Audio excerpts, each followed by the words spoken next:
put your phones on minimum noise, whatever you want to call it. Thank you. And it's about time, 9:30, and we have the cameras on us. So I call this meeting to order.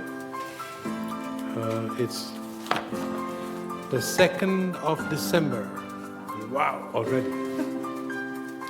So I hope everybody is ready for what we call the holiday season. I hope everybody had a good time at Thanksgiving with their families. And so, moving along, it's the time to do the Pledge of Allegiance. Director Costello. It is. Would you lead us, please? Everybody please stand. I pledge allegiance to the flag of the United States of America and to the republic for which it stands, one nation, under God, indivisible, with liberty and justice for all. Lovely. Please be seated. Thank you. Okay. I'd like to acknowledge the media if there's anybody in the room, or if not, they might be roaming around in the sky somewhere. I request an approval of the agenda. I beg your pardon? You request Approval of the agenda. I move. Okay. I would like to remove one of the issues on the approval of this agenda. Before we do that, can we just get Let's get to discussion. I move. get to the discussion point and Well, I then can do it now, or at discussion, it doesn't make any difference. it does. That's what we've been asked to do. So can I get a I'll do second. first and second? Yes. Yeah. Now we can discuss it. Okay. Go ahead. You want to do it now? Yes, ma'am. Okay, well, I think that, and to refresh everybody's memory, 11A is increasing the trust facility fee to $10,000. We have, in my opinion, we have too many people on the board, new, that are not familiar with how this works. And the other portion of that is one of the reasons that you wanted up the facility fees, as I understand it, was because we didn't sell enough properties last year. And so we can't use the trust facility fee to make up that loss, because according to the Orange County Register, they had an article about the properties in South Orange County, that the areas that the costs have went down for the properties, and Laguna Woods was number 3. So because of those issues, I think that we should take a harder look at this. Okay. Okay. I'd like to, can I add in here? Okay. I'd like to say that I fully agree that we need to put it off. As the new treasurer, I have problems. We'll get it. Yeah, Kush, Yes. we're just approving the agenda here. Correct. Not approving Not whether an discussion. item. Yeah, so But they're Director one and the Nadeau same. and Horton, So- She it asked would me be to do good, it. so during discussion of this specific item, you guys can vote Table it. to not approve the item at that time Or and put it discuss on your a reasons why then. 28-day further hold Yeah. to discuss it further. Yeah. So we have choices. Okay. Okay, I misunderstood. I thought we were going to address it now. Yeah, No, that's what you Only asked the me. agenda approval. Well, Okay. Take a vote. you can do it at both ends, by the way. Yeah, but let's approve the Okay. agenda so we can keep moving on. So I have a first and a second, and all in favor of approving the agenda? Aye. Okay, thank you. Next item would be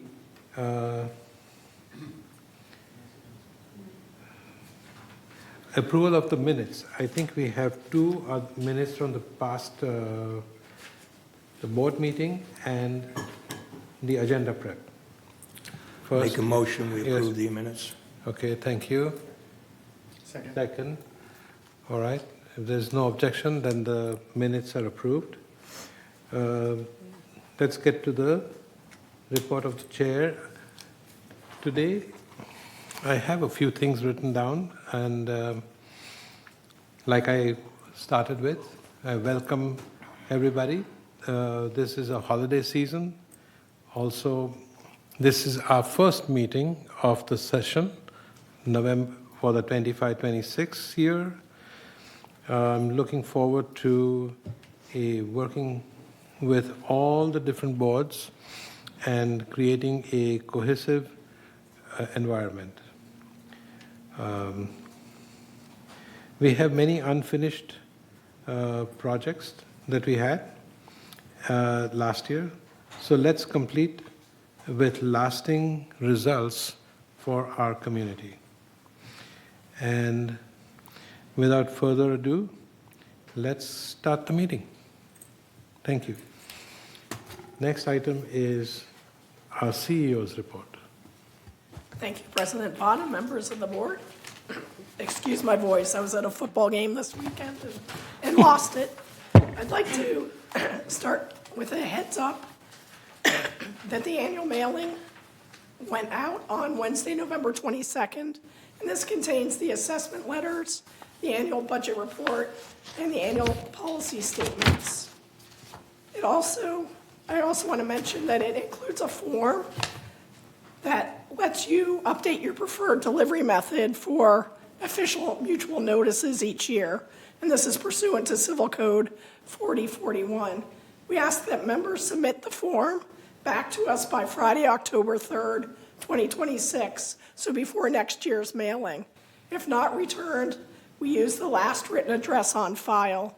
You can email this to information at Laguna Woods Village, information at vmsinc.org, or drop it off at the community center or mail to the general manager's office. I would like to share some reminders about your holiday waste disposal options. First, protect your pipes. We encourage holiday meals that generate extra fats, oils, and grease to be properly disposed of. Pouring these substances down the drain can lead to serious plumbing issues. To keep drains clear and running smoothly, allow your fats, oils, and greases to cool, and then pour them into an empty can or jar and place that in your green waste container. Please wipe pans and dishes with paper towels to remove residual grease before washing them. So, in summary, we ask that you don't put meat drippings, gravy, sour cream, shortening, mayonnaise, bacon grease, salad dressing, and cooking oil down the pipes. The next thing we want to share is what goes where during the holiday season. In the recycling container, you should put your cardboard boxes that have been flattened prior to placing them in the bin, shopping catalogs, holiday cards and paper envelopes, plastic bottles, cans, and glass containers. In the organics container, we can allow a small amount of green waste, uneaten holiday foods, and small amounts of cooking grease. Please place in the trash container envelopes with plastic padding, bubble wrap, bows and ribbons, wrapping paper with glitter or foil, and polystyrene foam, those little peanuts that come in your packages. We also want to let you know that we've received news that the Irvine Household Hazardous Waste Collection Center is permanently closing. This is closing due to the lease ending and Irvine having other plans for that property. The final drop-off day will be December 31st from 9 a.m. to 3 p.m. The alternate HHW centers will remain open in Anaheim, Huntington Beach, and San Juan Capistrano. We also wanted to make sure residents know that our commercial transportation routes 1 and 2 that were temporarily combined in September, have now been restored to full service. So commercial 1 and 2 routes are now serving our customers, and we thank residents for their patience while we work through this staffing adjustment. And a reminder that holiday destination shopping is upcoming. This is taking place on Thursday, December 11th, and this will go to the shops at Mission Viejo, including the stores listed on the screen, Nordstrom, Macy's, etc. The bus will depart Clubhouse 1, the transportation hub, at 10 a.m. and return at 1:30 p.m. The cost is $10 per rider, and we ask that you please call transportation at 949-597-4659, starting Monday, December 8th at 8 a.m. to RSVP. And in terms of holiday decorations, we want to share a reminder. Decorations placed on common area turf impede our ability to mow the lawn. Crews will avoid mowing within 1 foot of decorations placed on the lawn. The next mowing is the week of December 15th. We also ask that you please do not place decorations on or in trees to allow safe trimming and maintenance of those trees. In terms of the Ting Fiber project, so far 873 homes are active and using the Ting Internet network. Crews are currently working in nodes 1 through 12. This is in the southeast area of our community in gates 1, 3, and 4. In the next 30 days, the crews will expand to nodes 13 and 15. This is the northeast area near gates 2 and 5. Broadband recently met with the Ting managers and aligned their work moving into 2026. In terms of the ambassador program, community engagement continues. There are pop-up events in the installation areas. Village Television continues to run the Ting pre-wiring processes and installation videos. For construction, fiber install, and frequently asked questions, and on-site ambassador event information from Ting Internet, you can visit tinginternet.com/Laguna Woods Village or email lagunawoodsvillageconstruction@ting.com. And lastly, as we head into the holiday season, please remember safety starts with awareness.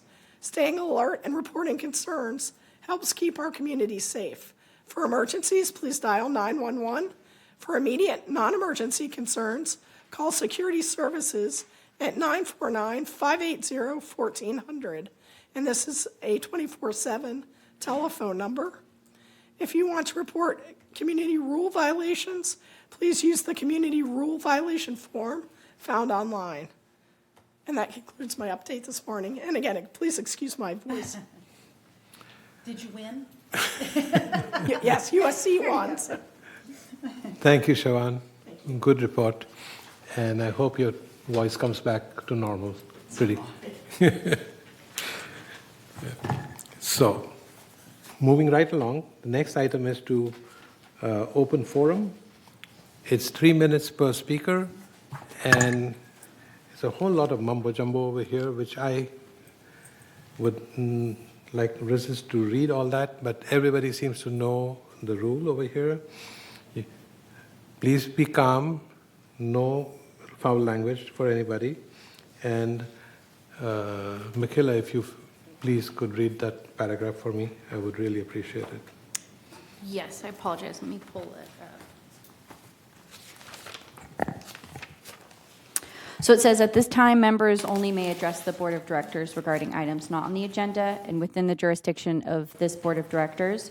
The board reserves the right to limit the total amount of time allotted for the open forum to 30 minutes. A member may speak only once during the forum. Speakers may not give their time to other people. No audio or video recording by attendees, and no rude or threatening comments. Members can attend the meeting by joining the Zoom link. It's listed on the agenda, or call 1-669-900-6833 or email meeting@vmsinc.org to have your message read during the open forum. We have 5 speakers in person today. The first speaker is Juanita Skillman.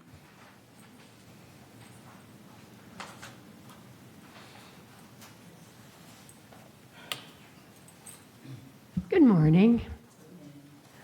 I'd like to report today on the library. And your library volunteers worked 571 hours in November to support 1,821 residents who visited the village library in November.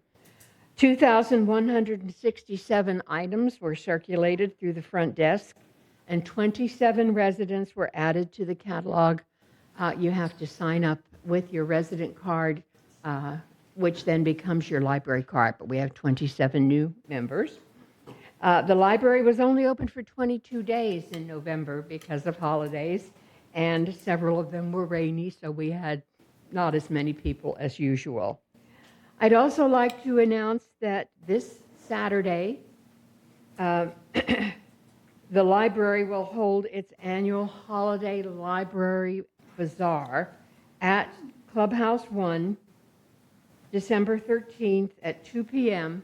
It's part of the Dazzling Darlings that is put on every year. So we have a booth, a table, an area there. Now, the Holiday Bazaar is a great way to pick up Christmas gifts.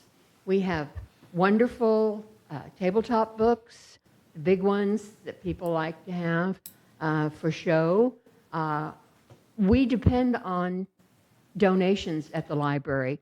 So when somebody orders a book, reads it once, they don't have room to store it, so they bring it to the library. If we already have it on the shelf, we put it into our lightly used, and those are the ones that will be available at the Holiday Bazaar. These are all used books, but they are practically brand new. Most of them have barely been read, barely been opened. You'll find a wide variety of books, DVDs, as I say, coffee table books, a lot of different things. So I encourage you to come, support the library. All of the funds that we collect there will go to buy new books. Also, we welcomed yesterday at our supervisors meeting the new Clubhouse 1 supervisor, Miguel Magdaleno, who was at Clubhouse 5 and is now Clubhouse 1. And the library, like the History Center, also kind of falls under Clubhouse 1. So we welcome Miguel. Thank you. Juanita, I have a question. Absolutely. At the beginning, you said it was this Saturday, but then I believe you went back and said it was the 13th. I just want to make sure. It is Saturday the 13th. There you go. I'm sorry. That's okay. I just didn't want people confused. No, my That's okay. my December's running all together. And what are the hours? 2 o'clock. I think it's like 2 to 4. 2 to 4, okay. Clubhouse 1. Clubhouse 1. Okay, thank you, thank you. Next speaker is Annie McCary. And before Ms. McCary starts, I would like to recognize her that she's our new mayor. Soon to She's be. Mayor pro tem right now, and on December 17th, correct? Yes. She will be sworn in as the new mayor of Laguna Woods. Thank you. Welcome, Thank you. Annie.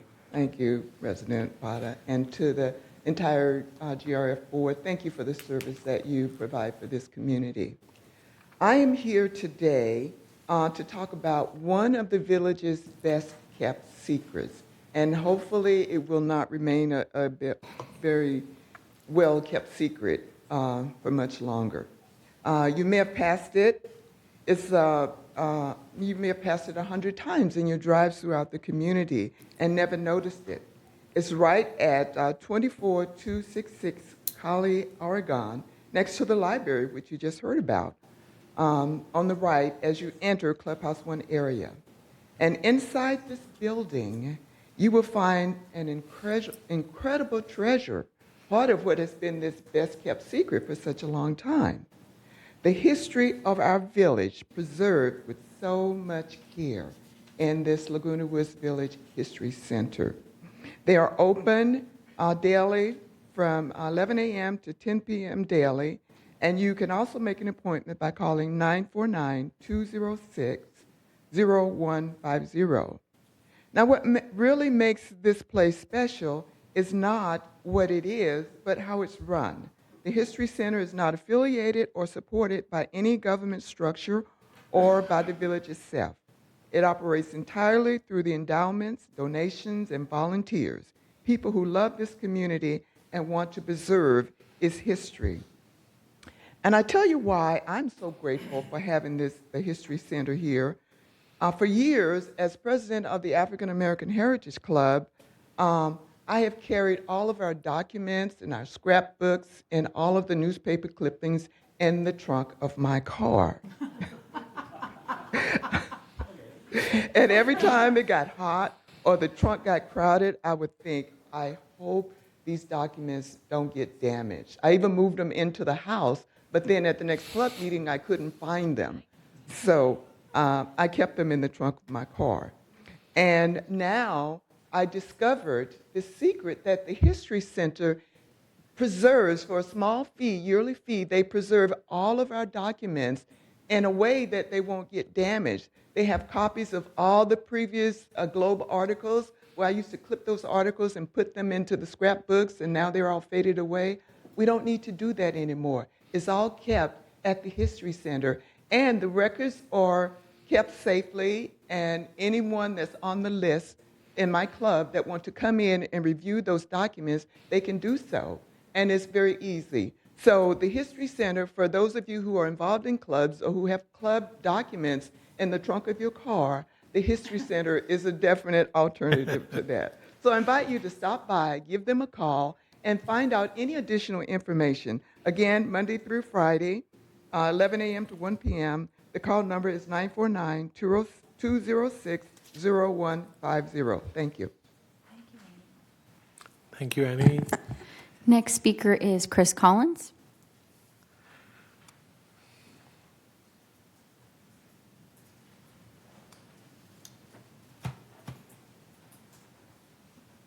Good morning, Chris Collins, 3306Q, and I'm here with another update on the work done by the Foundation of Laguna Woods Village, which we do on behalf of residents experiencing temporary financial crisis. Neighbors helping neighbors and changing lives. What makes a community great is not simply the golf courses or the weather, it's the people and the kindnesses that they show one another. As a result of your donations and support, the Foundation of Laguna Woods Village has been able to help neighbors who are struggling. Medical bills, dental care, caregivers, groceries, gas cards, emergency response devices, hearing aids. The list is long, but the real story is simple. These acts of help change lives. Every dollar donated becomes something real. Safety, relief, dignity, a fresh start. Recipient thank you notes show how your donations impact and help and heal and change lives, and here are a few examples. I just wanted to thank you from the bottom of my heart for the Foundation's caring assistance. I know I was just an anonymous case, which makes me appreciate your gift so much more because I know your kindness is there for everyone who needs your help. We are so fortunate to have the Foundation. All your help caring for us seniors deserves more than a thank you. The Stater Brothers gift card put a smile on my face and a reminder of your caring and help. I can hear now. It's the hearing aid. It helped me. It helped me. It helped me. I just want to write to try to express how much the gift of the power chair is changing our lives. My husband already feels more independent and capable of taking care of himself. I was so afraid that he would fall again. This will help him stay among the living longer. Thank you for the extra life we will be able to share now. Thanks to the Foundation of Laguna Woods Village for providing me with an emergency response device, I now feel safer and more protected in my own home and everywhere else. Thanks to everyone in the Foundation for the exemplary work you do protecting and caring for your neighbors. Thank you for your support of the Foundation of Laguna Woods Village. And if you need assistance, please contact Social Services at 949-597-4267. That is the entry point for Foundation assistance. You can contact the Foundation at the Foundation Laguna Woods Village at gmail.com, or you can go to our website, which is the foundationoflagunawoodsvillage.org. Because in this village, no one should have to face hardship alone. Thank you. Yeah. Thank you, Chris. Two more. Next speaker is John Cornell.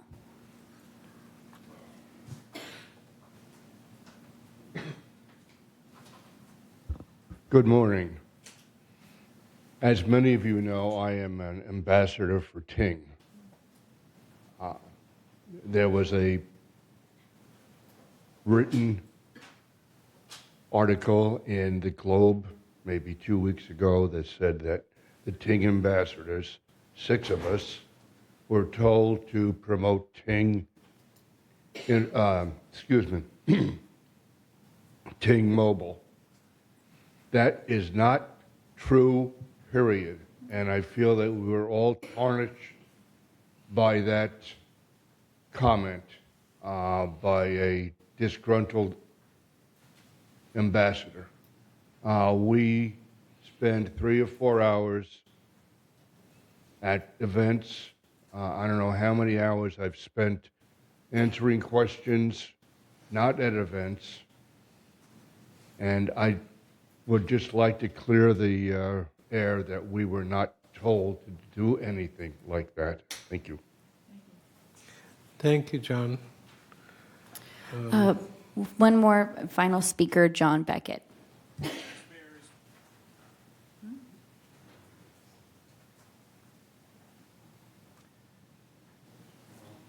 Welcome, new directors. Thank you for making the commitment.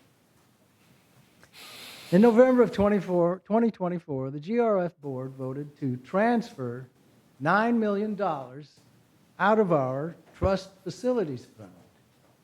I objected to that transaction. I've been coming here for about 12 months now, trying to resolve our dispute out of court. GRF's lawyer offered to go to mediation.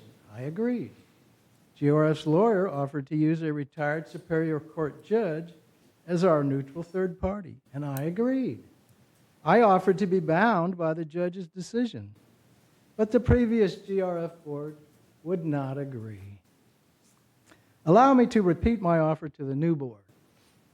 I promised to pay 1/2 of the retired judge's fee, and I promised to accept the judge's decision as final and binding.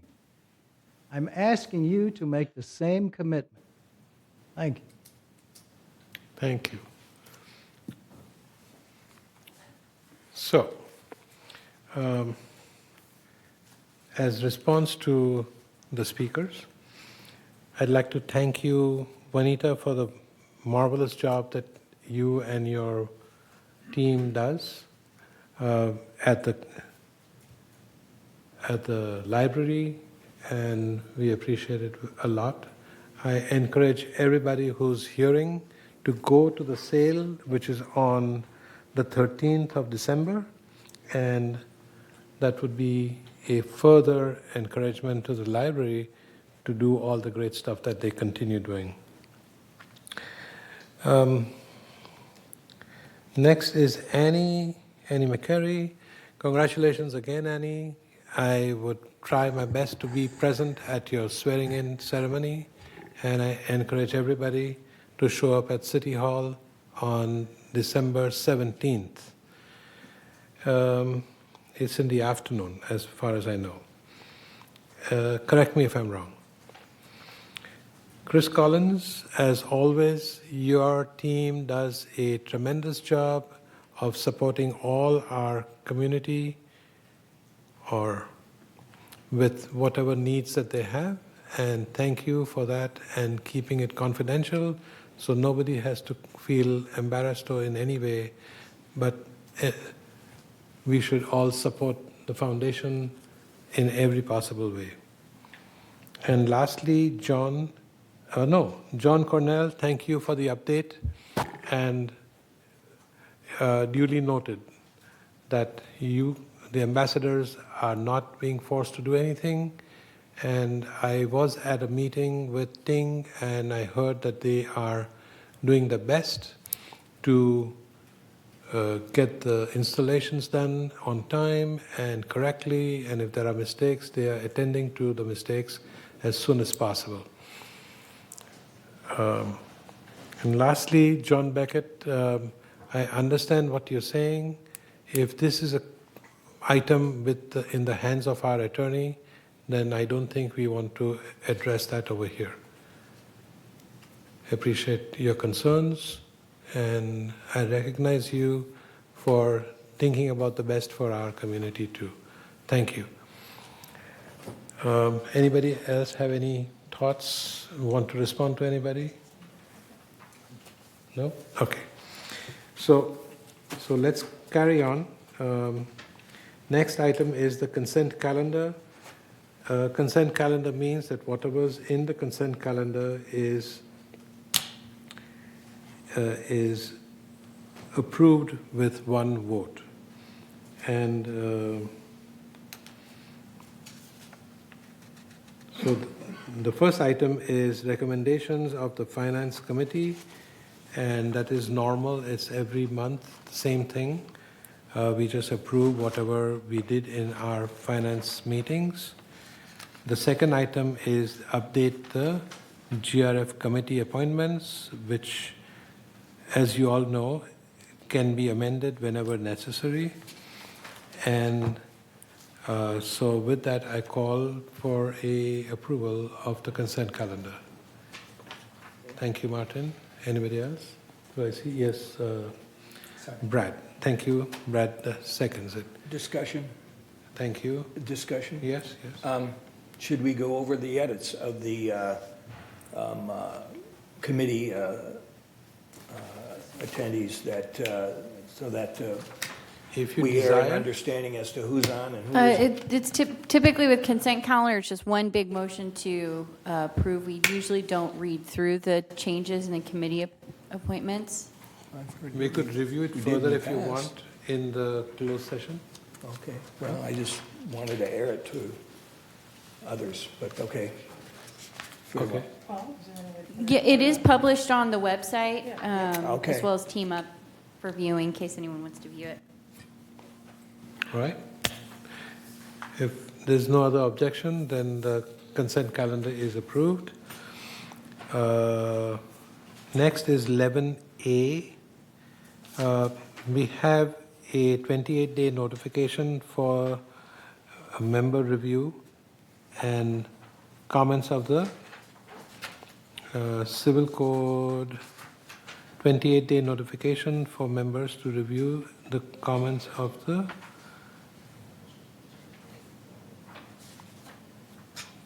This is in short the facilities fee, that the trust facilities fee that we had put it on a 28-day hold. So I think Yvonne brought it up earlier, and do we want to discuss it? That we You want Steve to make a staff report? Sure. Steve here. The staff report is a little thin in my book, but hi, Steve. Good morning. Could be better. Before we do that, can we create a motion? Okay, so let's get a motion going. Sorry, with my reading glasses, I couldn't see anywhere over there. So we're going to read the resolution first. before we Thank do the you. motion. Thank you. I can go ahead and read it. Resolution 9025XX, trust facilities fee from $7,500 to $10,000. Whereas, as trustee of the Golden Rain Foundation Trust, the Board of Directors of the Golden Rain Foundation is required to maintain and improve the recreational and other amenities available to all residents of Laguna Woods Village. And whereas the Board of Directors finds that reinstatement of the capital contribution to the trust originally required to be made for each manor sold will ensure the continuation of the amenities that make Laguna Woods Village unique. Now therefore be it resolved, December 2nd, 2025, that as trustee of the Golden Rain Foundation Trust, a declaration of trust recorded March 6, 1964, the board will impose a fee to be known as the trust facilities fee in accordance with all terms and conditions contained in this policy statement and in California Civil 4580 as amended by Senate Bill 1128. On all transactions involving the purchases of a separate interest in any of the trustors' common interest developments, United Laguna Woods Mutual, Third Laguna Hills Mutual, and Mutual 50, each of which is hereinafter referred to as a trustor, within the city of Laguna Woods as an obligation of the purchasers.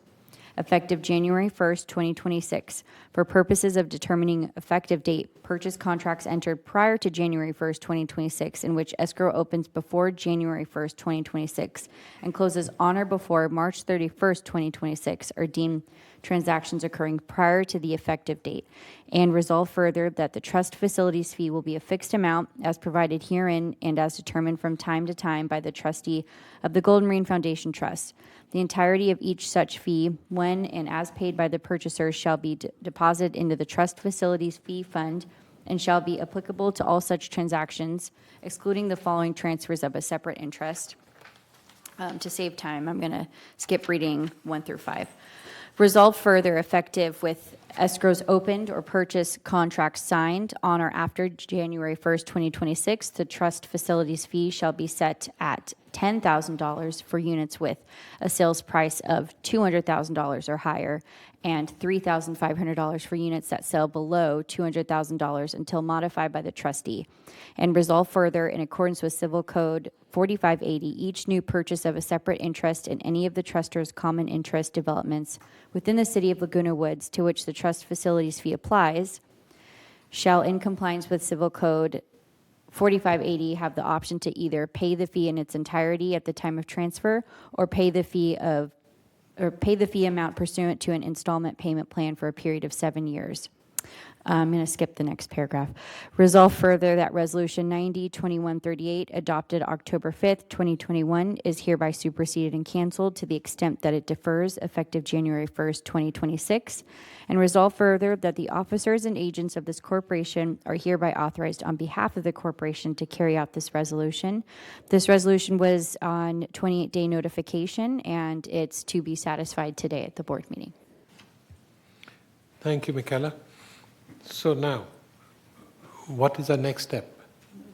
We need a motion and We already have a motion. No, the resolution is read, and then you need to... Okay, so let's make a motion. I make a motion to approve.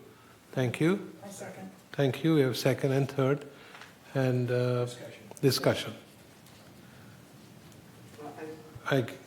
You have the floor. Go ahead. Thank you. I just think that there's too many new people on the board to make a decision about this. I think that we need to hear more from Steve to justify this increase. And I know part of it is that last year we didn't collect enough money because we didn't have enough sales. And so now I'm reading articles in the paper, and it's telling me that our sales are going to go down more because our prices are going down. But how can we sell anything if we're charging $10,000 for a transfer fee just to be able to buy a home in here? That's my objection. Okay. If you're done, then it will be Martin. Yeah. I totally respect and understand Director Horton's concern about this. I've wrestled with this thing, saw it go from $500 to $7,500, and now we're looking at another bump. I know that we're looking at the budgets from a 5-year perspective, and we know that GRF is going to be taking some hits in the coming future with respect to revenue. And so there's going to be concerns. The trust facility fee, it's a pretty basic and simple thing. There's no complexity to it regarding the what it's for. It's just one of those, you got to take it under the chin kind of a thing. And I know that there's mixed feelings about it, but, I have apprehension. I'd like to hear from Steve if we could. Would be a good idea. Can I Before I just do that, say- I think I'll let I was going to say, Madam right Mayor. now, we're discussing whether or not we're going to discuss it.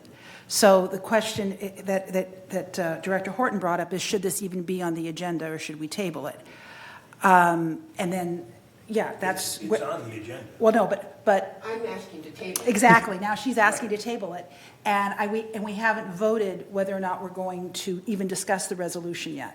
So I think that's the first question is it active today?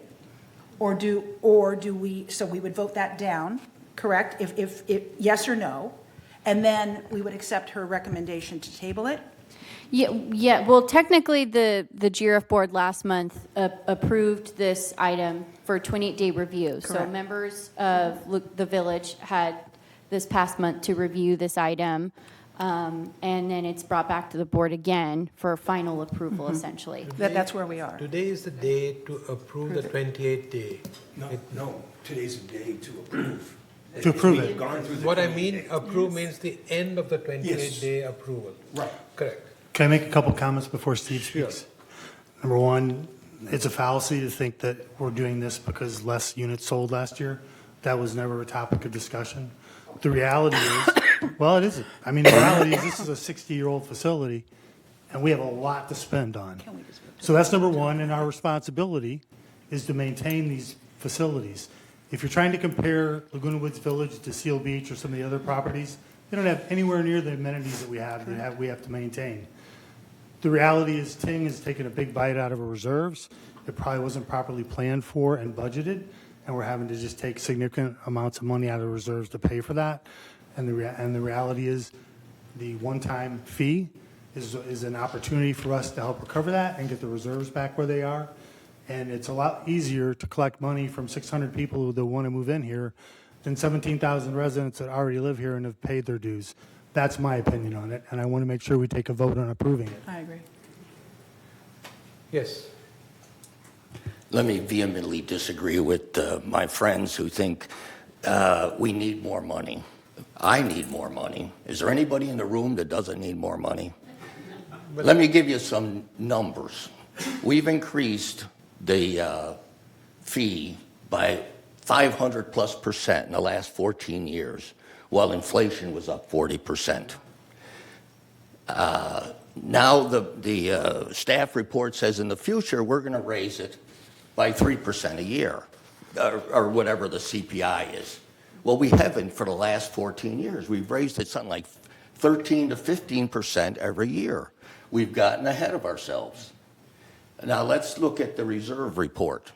The reserve report that we just published said that we need to contribute $7,500,000 to reserves in 2026. Do you know how much we've budgeted for reserves in 2026? $9.5 million. And that extra $2 million is coming out of the $10,000 as far as I'm concerned. I don't see a justification for raising it $2,500 because we would like to have more money and because we're an old facility. Let's be fair and let's not create barriers to new homeowners. I would like to chair it, and I have a number of problems with the resolution as it stands today. And one of them, of course, is the amount of money that we're asking the new homeowners to contribute. The reserve study says we needed $77,500,000. That should be our target. And if we can go with $7,500 for the fee, let's stick with that because it isn't required by the reserve study. The fact we're an old facility, the fact that we've spent heavy, that was a decision the GRF made. And we shouldn't be penalizing the new homeowners because the GRF made a decision to invest $16 million in a broadband. I'm vehemently against approving it now. I would like to see it postponed and let the Finance Committee have a new pass at it. If you're done, anybody else? Yes? You want to say something? No, he wants me to talk. Steve? Okay, Steve. So I guess we're discussing it. So just for some clarifications, and forgive me for contradicting. But the overall amount the reserve study is explicitly stating is approximately $12 million.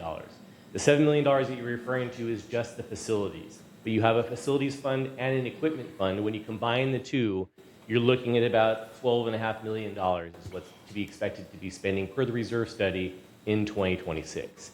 So Director Reinhardt said it really well in terms of these contributions are intended to better your facilities, to maintain your facilities. The opposite end of this is you have the monthly contributions, right?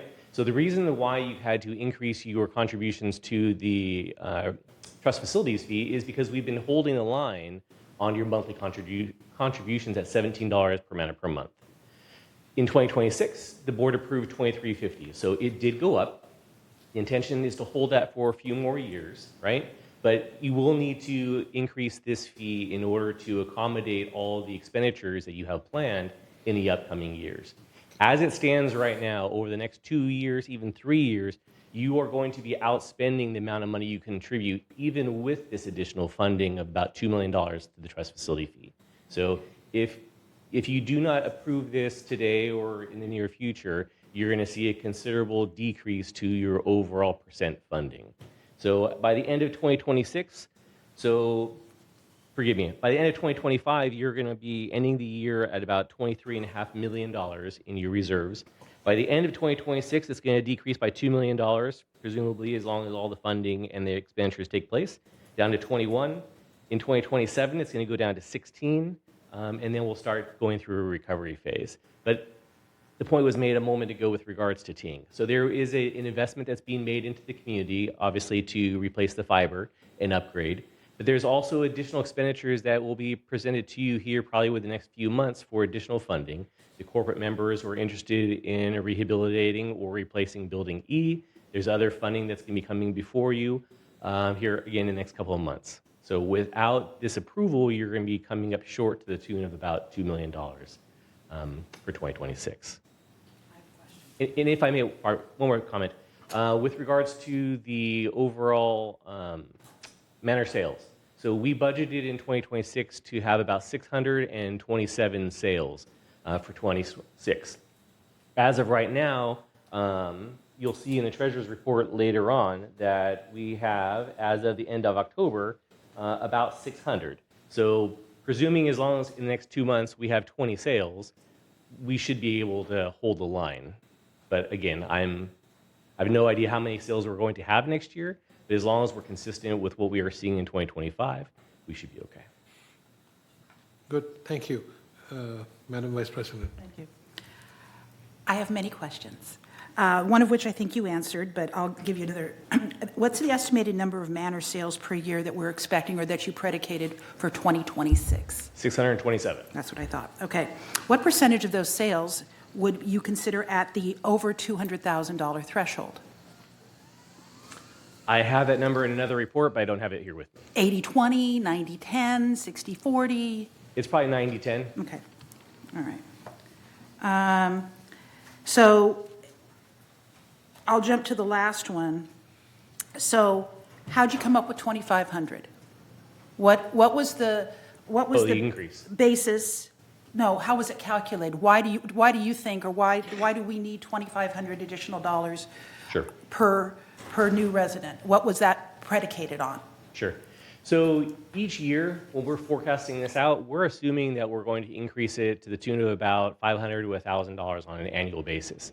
But rather than having that increase on an annual basis, we hold the line for a few years and then we bump it. Okay. So it's been 3 to 4 years. The last time we increased, this was was in 2020. So enough time has gone by with about $500 per year to $1,000 that we thought this would be the appropriate time to bring it forward. Okay, and that will increase our revenue 627 Correct. times 2,500. Correct. Or, well, 10,000, but the variance would be 627 times 2,500. Okay. All right. Thank you. Anybody else? Yes? Feel free to correct me anytime, Steve. I'm sorry if I misread the reserve report. I'll take the liberty of going back and double checking you because I thought I read it pretty clearly that it was 7,500. But Sure. I may have missed the difference between the facility and the equipment portion. But I go back to comments that I rather raise the rate on 600 new homeowners than 17,000 existing residents. That's just not an appropriate approach. The residents need to pay their share. And as there's the an increase homeowners. for residents, too. There's also a large increase for residents this year. But obviously not enough. Well, I think it's a balance between both of them. I think raising $500 a year is on a $5,000 is that's 10% a year. So it's currently 7,500. So if that's what you're referring to. Or 7.5% a year. And I go back to the fact that we're setting impeding people buying into our community. We're a middle-class community, and $10,000 added to the purchase price is significant. And I go back to the fact that we've increased it 600% in the last 14 years, and we're continuing here to increase it again. What do you think maintenance and construction costs have increased in the last 14 years? Way more than 40 that. I'm And that's sorry, what we're say that talking. again? Say that What do you again? think maintenance and construction costs have increased in the last 14 years? And that's really what we're looking at this budget for, to maintain our facilities, upgrade and improve our facilities. And that is incredibly more expensive than it was 14 years ago. And inflation was 40% over the last 14 years, not 600%, And maintenance 500%. construction is probably way more than that. Okay, 80 Inflation is a okay, barometer of 80%. a variety of different things. Guys, this is not an argument place. If we have taken staff's assistance to understand this, you have something more, Steve? Yes, definitely. So 2 points. With regards to the percentage increase, the 7.5% that you're referring to, we've already gone 4 years without increase. So I don't want to say that you can drop the 2,500 increase to something to the tune of 500 because time's already passed. So this is a catch-up in essence. And then with regards to the 400 to 600% increase that you're referencing in the trust facility fee, part of the reason why you've had that increase is the fact that you've not increased your monthly contributions to the reserves. Again, it's been $17 for a number of years. So if that would have been keeping pace, then you wouldn't have seen the sharp increase in the trust facility fee. So again, it's a combination. So the trust facility fee plus your monthly contributions that feed into the reserve account.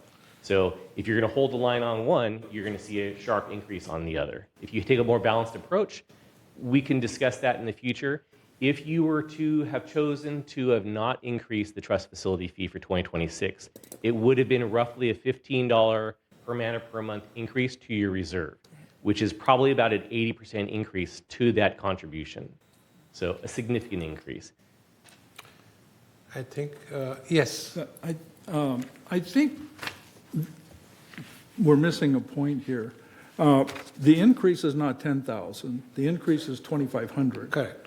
And, well, 10,000 is the final, but they're at 7,500 now. Correct. Right. So, and that's been like that for 5 years. So, I mean, just inflation itself is, and the homeowners, the real estate appreciation is high enough to absorb a tiny $2,500. Agreed. So everybody is saying the right things. It's just, it's how we interpret what we're saying. So the 25, I just did a real quick calculation. According to Steve, we were 2 million shy of what was required. This $2,500 bump makes up that 2 million. Yes, it It's like 1.8 million. It makes up that difference. So I think we need to look at just the difference between 7,500 and 10,000 and not the 10,000. We're only looking at $2,500 over the period of 5 years, which is minuscule compared to the real estate value. Thank you. Yes. Martin. Yeah, the 650 that's being added, that was to pay back what we're spending on the Ting project. It's about $1 million a year. That makes up half of what we're deficit there, just the 650 there. And it also keeps us in line that when we go to 27 and we absorb the internet and DirecTV costs, that will stay below the 20%. Am I correct in what I'm saying? Yep. So we've got hooks in place to to make up some of that. And you know, that supports what Ivana's and Jim has brought up. But I just wanted to get that clarified, that $650 is in there was to build, or to pay back the Ting build. Yeah. And just as a reminder, forgive me, Director Kelsall is not in the room apparently, but with regards to, as a reminder, from a market perspective, so both Seal Beach and Rossmore up north, so have a similar fee, but theirs is higher, right? So your Rossmore fee, I believe, was $14,000 as opposed to what we're prescribing here. Seal Beach is lower, but it's on a per person basis. So if you have more than one person in the manor, it's going to be well in excess of what we're recommending here. Can I make one more statement? One second, I want to say something. There are different ways to evaluate this, and we have our own way to evaluate it. And we are doing what is important for our community. And I know the real estate market is taking a little dump, as I would call it, but it's not going to stay there for all the time. It's going to go up. I didn't say that. Yeah. So with that, you have the last word. Maybe not the last word, but something struck me, and I did highlight it, and it's something pursuant to what you said. In 1979, the fee was $3,100 per resale, or approximately $13,500 in today's dollars. If you think about it, what was going on in this country in 1979? We had the gas crisis. We had mortgage rates going out of control. And if $3,100 didn't stop people from buying in 1979, and it didn't, that's $13,500. So I don't think this to Carmen's comment. I really don't see how this is going to prevent anyone from coming in here, especially when they see the value. And we have to keep reminding people of this. I see it all the time. We just went through the HOA mutuals. Oh my God, we're increasing $65 in United. But look what you're getting for that. My God, I went out to the desert this weekend, PGA West. Oh my God. It's insane, $100,000, and they don't have half the amenities we have. So this is a good value, and we need to keep the facilities up. And if this is what our financial team is telling us we need, this is what we need to do. And it is a blip on the screen to these people. It is not a barrier to entry. Thank you. I totally agree with that. I sell real estate on the side, which I haven't done in the whole year. But I know that people are not going to stop buying in Laguna Woods for the $10,000. They are going to stop because the market prices are going up and down, and they are going to wait for the bottom of the market and pay whatever they think is the smallest price for the unit, not for the $10,000. And I talk to customers all the time, and they don't worry about the $10,000. They buy $2 million. There's a house for sale for $2.5 million in Laguna Woods. You think somebody is going to feel shy to pay that money? No, they'll buy it. It's a 4-bedroom house, a rare commodity that we have. So I think we should not hesitate on this one. You have something to say, Carmen? Yes, I'm going to keep going back to this point. It's only $2,500. Correct. That's what we're looking at. An average price of $465,000 for a condominium. We're talking about $2,500. That's a drop in the bucket compared to the 18,000 residents that have been living here for 20 and 30 and 40 years that their property's appreciating, but they can't move anywhere. They're stuck. So that's a community that has a built-in residence that is not growing. We can't generate any more income. So it only stands to reason that it's a small increment. It's $2,500. We used to call this key money in the lease business. When you lease a building or lease a commercial building, Yeah. You know, if the rent's $5,000, you give me $500 for the key and I'll let you in. That's all this is. It's very minor. Okay. If we have done all the arguments, then we can, I'm not done. okay? We land up cherry picking numbers. The lady, Jean, talks about, what did you say, in 79, it was 3,900? In the staff report, 1979, the fee was $3,100 per resale, or approximately $13,500 in today's dollars. And that's cherry picking, because what was the fee in 2014? I think it was around $1,500. That's So they correct. go and choose something back in 79 that the GRF board had lowered to 1,500 and use that to calculate that it's out to 13,000. That's cherry picking your numbers. Let me ask Steve. Steve, what is our percentage funded on the reserves? So you're at 40% as of the end of this year. You have 40%, which matches the recommendation. at the end of this year. And how is 40% as a health measure for reserve? That is per year reserve study, that is in the yellow zone, right? So It's considered fair, if I remember the words they use. Correct. 40%, I don't know about other HOAs, but 40% is one healthy percentage of funding in reserves. yeah, you're in the medium zone, so we don't recommend you go above the 40. Our main concern is going below 40, Yeah. right? So as of right now, you're where you should be based upon the current funding that we're recommending. If you decline this, you're going to start decreasing. We're already planning a decrease because we're spending more money in the next 2 years than you bring in. If we didn't do the 2,500 to 1.5 million, our reserve would drop to what, 38.5%?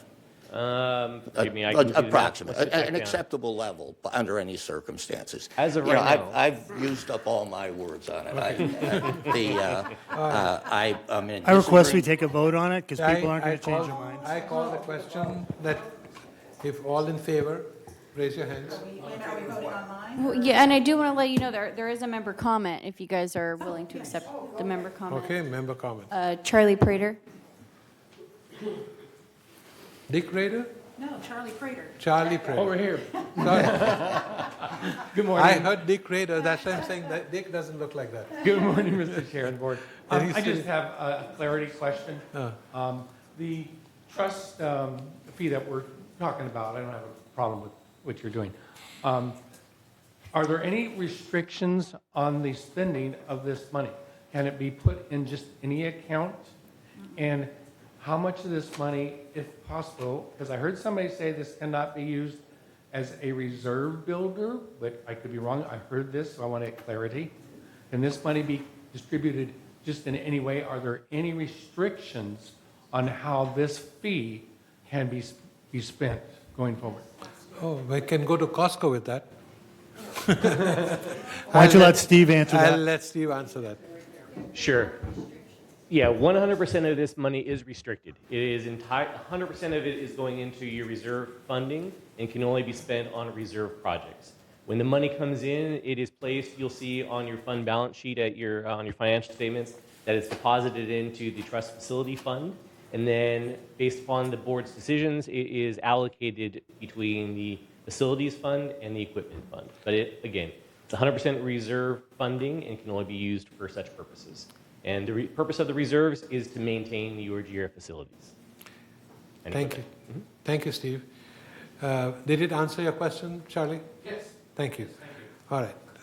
So let's move forward and let's call the question to vote on this. And are we doing it online? Okay. So yes means approve and no means we negate this thing. So let's vote Oops. It's not working. I think it's got Brad's name on my, Well, no, mover is Brad Reinhardt. huh? The mover is Brad Reinhardt. The yes is below it. Or no. It's Or not abstain. accepting it. Okay, that's fine. I'll show you some. Oh, it did, cool.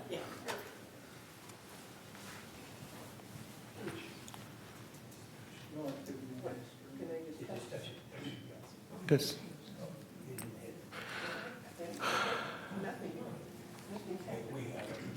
I have a mouthful Oh, just click your mouse. Click your mouse.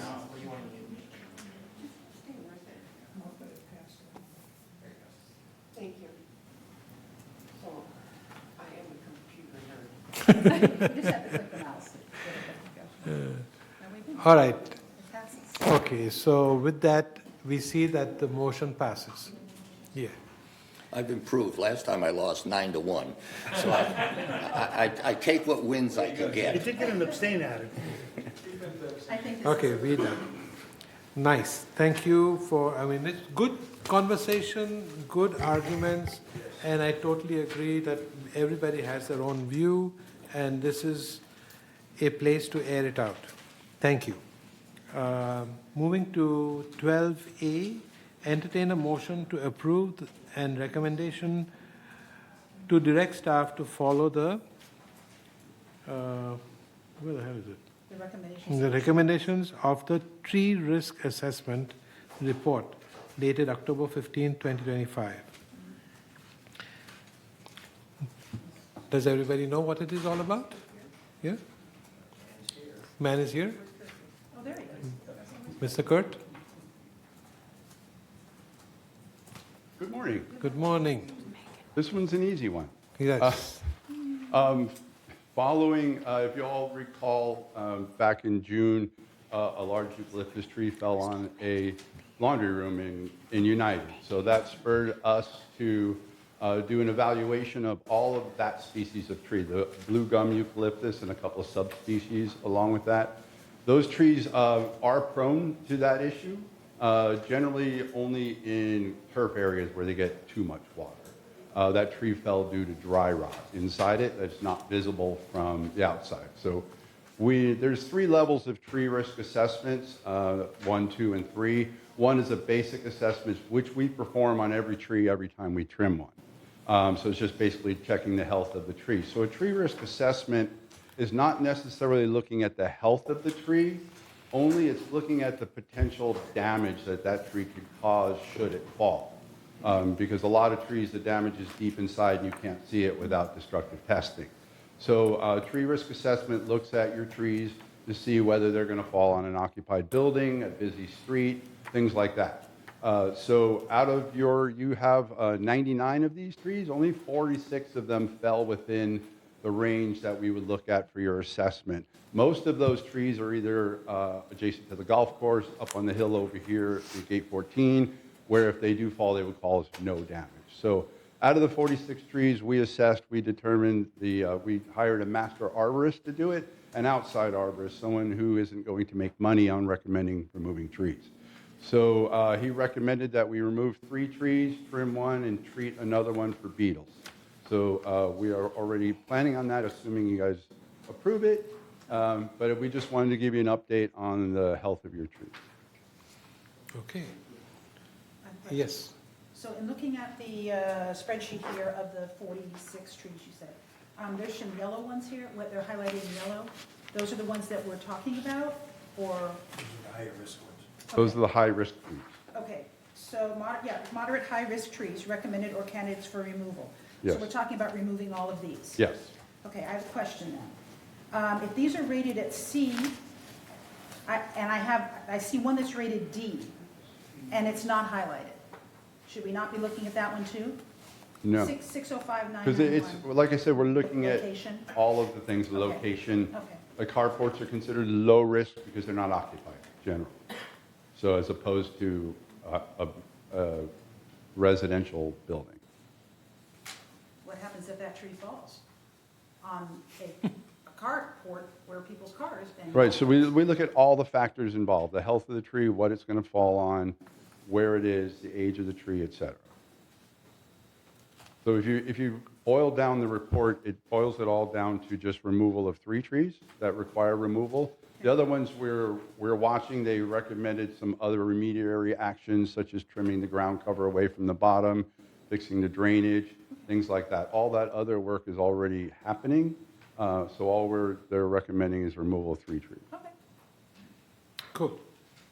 Yes, sir. 2 questions. Do you have a map of where the location of these trees are at? Yes. Because it's not in the report. If one could be provided.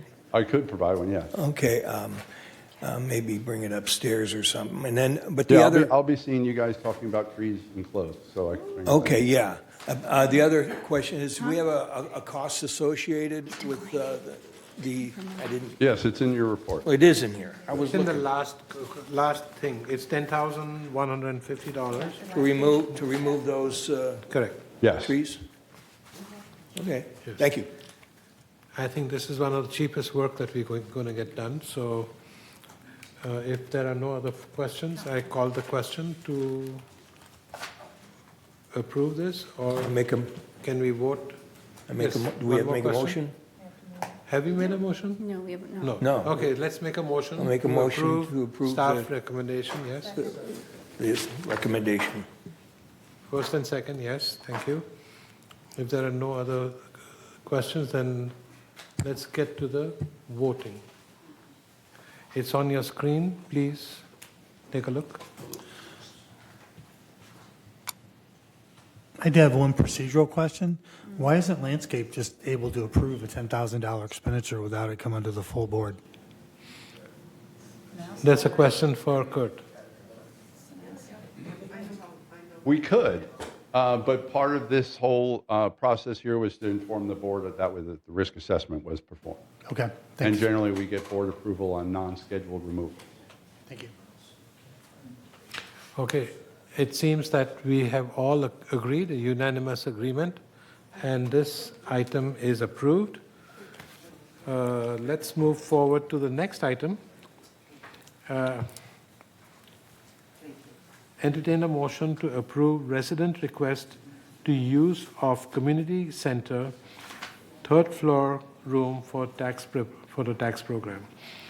From what I understand, this is a temporary use of the third floor. Yeah, Allison's here. And, hi, Allison. Good morning, President Good Vada, morning. members of the board. Yes, this is for temporary use of the room from February 3rd through April 15th in 2026, and also requesting them to be exempt from the staff bill rate fees that would be required for that. And obviously, the long-term recommendation for that room is to repurpose it for staff offices, so this would only be for the 2026 tax season, and it would not interfere with that process going forward. Thank you. Make a motion to approve. Make a motion. Okay, second, yes. You have a question? Discussion. Yes? As long as I get a tax refund. They're pretty good. They found me 4,000. Jeannie, you had a question. I have some questions. So it says exempt from staff bill rate fees for setup and takedown, I saw in the report. What are the estimated number of hours at $35 an hour? You know, it would depend on, because the room would be open on Mondays and Fridays, so. Would have to knock we, down and set yeah, up? so it would just Well, yeah, you depend. would, but only We could Tuesday, leave Wednesday, it, we could Thursday. leave it set up unless there was a special training or something. So I would estimate maybe $500 max total. Okay, and I noticed that you said specifically, or here specifically for intake, right? I'm sorry, what? For intake. So this Yeah, would be the this- initial conversation that people would have with the tax. It's for their, I think they would be using it for drop-off of and it helps with their traffic flow. Right. I do have Barbara Harris here if you want more specific Just details a on how question that is, where program would people be operates. picking up? If not here, where would people be? Same picking up? location. Mm-hmm. Same location, perfect, okay. Thank you, Barbara. Awesome. Any other questions? Then let's call the question to vote on this. This is a fabulous service that we provide to our community. So let's vote. Okay. Did mine go through?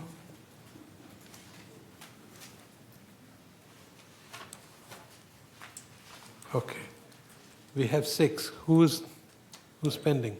John, No, no. John? We have 1, 2, 3, 4, We need 5, Brad's. 6, 7. Brad? I don't have anything up. So give your vote to them, they will add it in for you.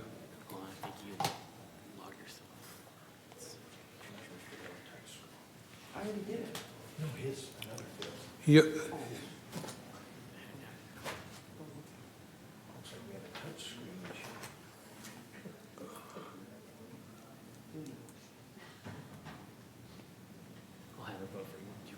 Yes.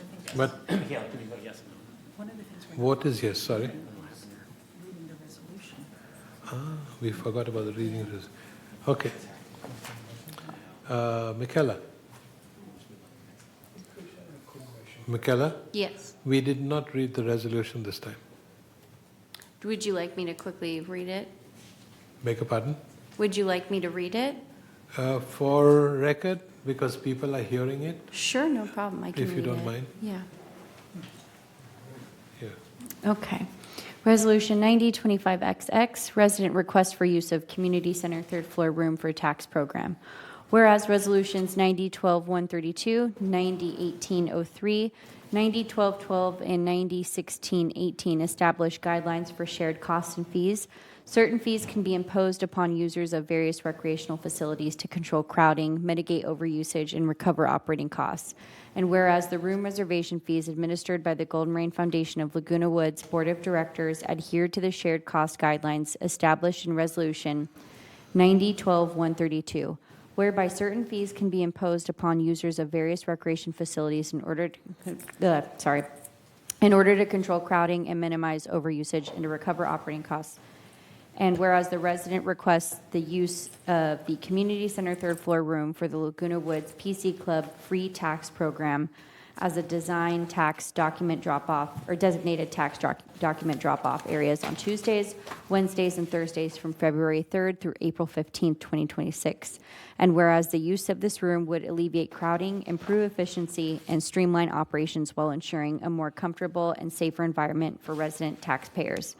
And now, therefore, be it resolved December 2nd, 2025, that the Board of Directors of this corporation hereby adopts an exception for the resident request to use the Community Center third floor room for the Laguna Woods PC Club free tax program as a designated tax document drop-off areas on Tuesdays, Wednesdays, and Thursdays from February 3rd through April 15th, 2026. And resolve further that the officers and agents of this corporation are hereby authorized to carry out this resolution as written. Thank you. Motion passed 7-0. Motion has passed. Just a quick question for Bonnie or Allison. The waiting room area, is there anything that can be done to improve the waiting room area for, it's up to the chair. Yeah, sure. Thank you. My name is Barbara Harris. I've been running the tax program for the last 15 years here. And we are asking to use the old gym, and we want to pay for it too. We want to give a donation to GRF or whatever for the use of that room between February and April. And any of you who have been upstairs during tax season, when we have 250 people in that hallway, you know that it's not really easy for us to, manipulate the people. So we are willing to pay for the room. We are willing to purchase furniture for the room. We are willing to do the setup and tear down, and that room will be used to house all the taxpayers, plus drop off, plus pickup. And the tax processing will take place in the PC classroom.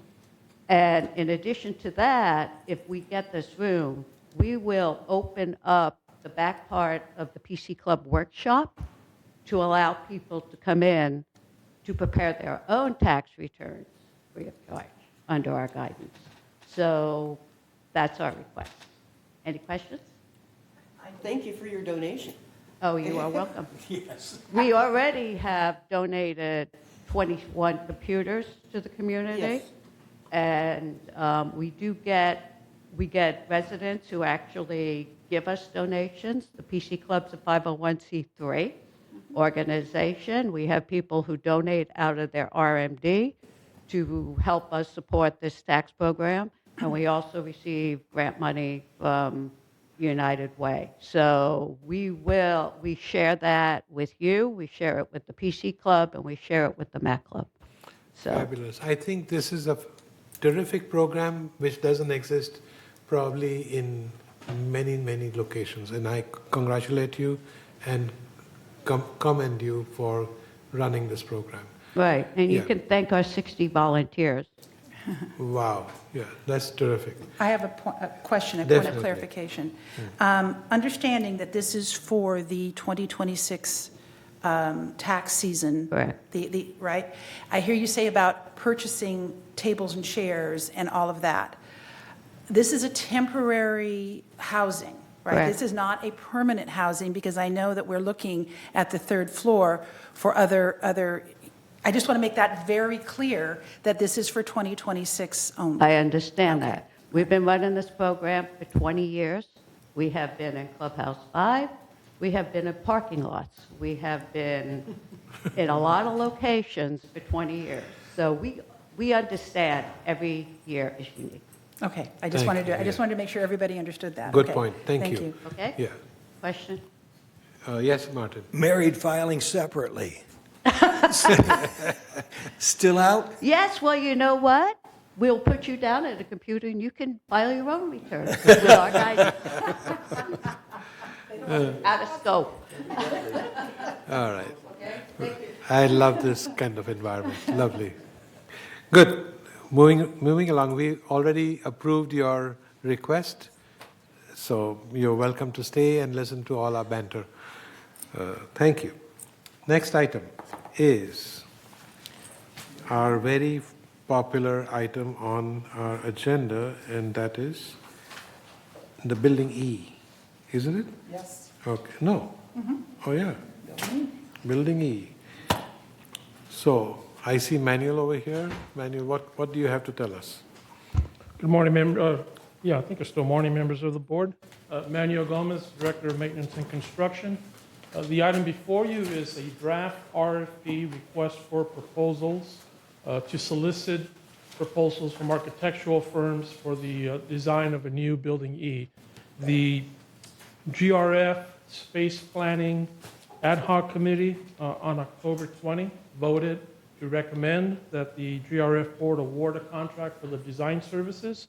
The document in your packet is a draft RFP that, if approved by the board, our purchasing department will put out for publication.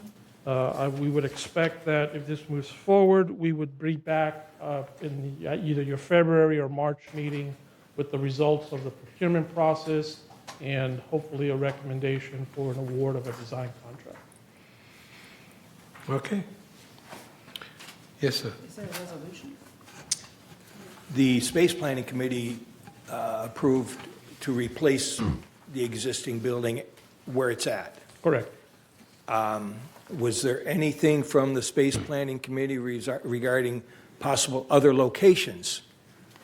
Not at the October 20 meeting, but the Space Planning Committee met over the last 2.5 years, and they looked at a variety of different options. I have not heard of other locations, and that's my concern, is that we're going to put money into a design that we ought to consider a different location. The Space I Planning... know it's got to go down. The Space but Planning does it Committee need did to- look... Does it need to go up in the same location? And that is the recommended location before you. That's what the Space Planning Committee recommended. The Space Planning Committee did look at other options, as did previous GRF boards. They looked at looked at 6 different clubhouses in a space planning study. They looked at moving staff into this building instead. The Austin and report. Displacing. Yeah, So they know did look that. at several options, and this is the one that was recommended. Thank you. Martin, it sounds like the question is, that what I'm hearing is we're putting the cart before the horse. We haven't established a spot yet for us to create design requests for. Is that what your concern I is? believe that we should look at, to come to a consensus of the location before we start looking into doing the build.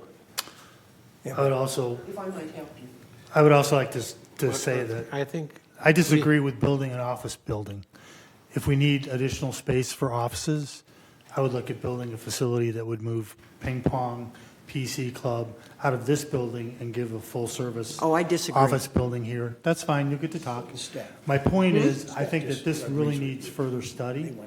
I mean, I know that there was a large push a few years ago to build a grand-new office building. Then we looked at last year at what we could do with the existing building in the maintenance yard, which was not feasible to repair. But I still believe that this is a very sensitive issue. Whatever we do is going to require corporate member approval, and I think that we need to look at it a little bit more thoroughly before we go forward with the design on the existing building. That's my point. I think we should bounce back to the committee. Yes. Okay. Yvonne, you had something to say? I'm sorry. My comment is that we need to build a building E, and the reason why we need to build it in the same spot is because everything is there. The infrastructure for our security department is there, the charging stations, yes. No, for maintenance and for. I didn't say. It is, you know. But for security, it is. security. All their storage stuff is over there too. So it's an issue for me. Only for, it's, you know, for maintenance and for landscape, that's all there. Supervision. Yeah. They want to be there, but security does not have to be there. That's fine. We all have our own thoughts and we all have our own thinking about Well, what we need to do. Anyway. But it is a point that we have to agree on today, that do we want to ask for an RFP to go out to make the design? So we are here to vote for it and tell the staff what they should be doing. So at this point, do we have a resolution that we need to read? Yeah, we just need a motion. Sorry, we just need a motion on this one. There's no resolution. I thought we made a motion, didn't we? No, we just. Okay. You don't. I can't remember this. Why didn't we have so many motions? Okay. So I called for a motion to follow staff's recommendation or make a motion to see what we want to do next Yvonne? about building E. I make a motion that we accept this RFP. Okay, we got a first and a second. So if there is no other Discussion? Any member We already discussion? had discussion. Well, go ahead, Jim. Go ahead. If you want to say something, go ahead. Yeah, I lose track of when we're moving from the. I think it's coffee time. My comments are a function of whether we're going to proceed with the RFP or not. If we're not going to proceed with the RFP, then my comments are mute. That's what we're discussing right now, whether or not to proceed with the RFP. Correct. But not approve. Yeah. I don't want to, well, see, I want to comment before it's approved. And this is your time. Okay, there we go. I appreciate all the guidance I can get. Thank you. A couple comments I had was on the staff report. I would have liked to have seen more milestones. The milestones at the moment are, there's 5 milestones: release RFP, award engineering contract, city checks and permits, award construction contract. I think there needs to be more milestones in there, like release of the construction RFP or whatever else, the milestones that need to occur. Just I like milestones. My next comment is in the,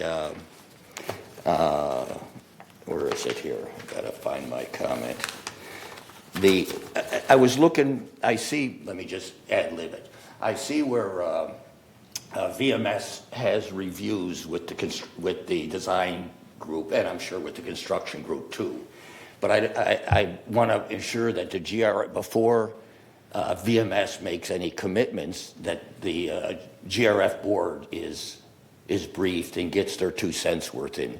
Meaning when you get a review of the proposed design, that before you bless that design, that you come to the GRF board, and the GFR board gets to get their 2 cents worth in at each step of the way. I didn't see it in there. I assume that's generally the way VMS works. But It is.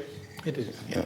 Yeah. We have to approve for them to It actually goes beyond the GRF board, it has to go to corporate members. Well, the bigger decision, if I could say, the bigger decision does, but once you've released the RFP, you've got a contractor, the contractor's gone to work, he's going to come up with a first order design, and it's going to go to VMS. And I don't think that has to go to the corporate board yet because they're refining the design. But I just want to make sure that, and I think I got a nod, that before they approve any design steps, that they come to the GRF board as a minimum. Yes, Martin. I believe we're doing committee work here. I can respect getting an RFP, but sending it back down to committee for the committee to maybe pursue a couple other RFPs at other locations to see what might work best. I don't think that there's been enough research done by the committee to establish that that is the location. And it's just the opinion that I wanted to express. Yes? We do have a member comment as well. We have a member comment? Okay, Mr. Charlie. Thank you, Mr. Chair. I've listened to this conversation for years, and up and down, all around, denials and all this stuff. Something I just heard. You want to do a quote out, the RFQ, and then I heard for the first time you don't have a place where this is going to go as a final site. Do you know the cost of putting in a building on a piece of property when you have a contractor that says, oh, I have to bring in sewage, I have to bring in electric, I have to bring in all these things.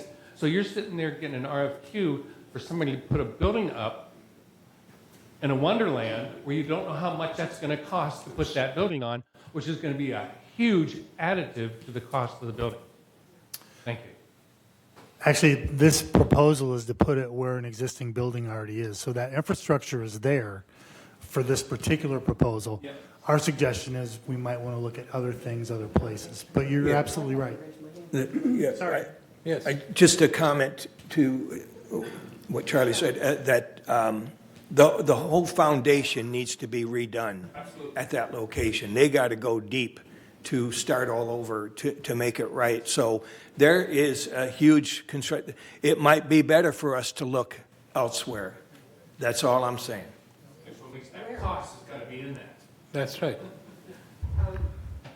So this issue has been going around and round and round for several years, okay? And people forget the importance of our security being separate from being in this building in case of a disaster. That is the biggest reason. We don't want security being upstairs. It was upstairs one time. They didn't want to be there. They would rather be separate. If this building, if there were a disaster, they have a better response if they're separate than to try to put them in here.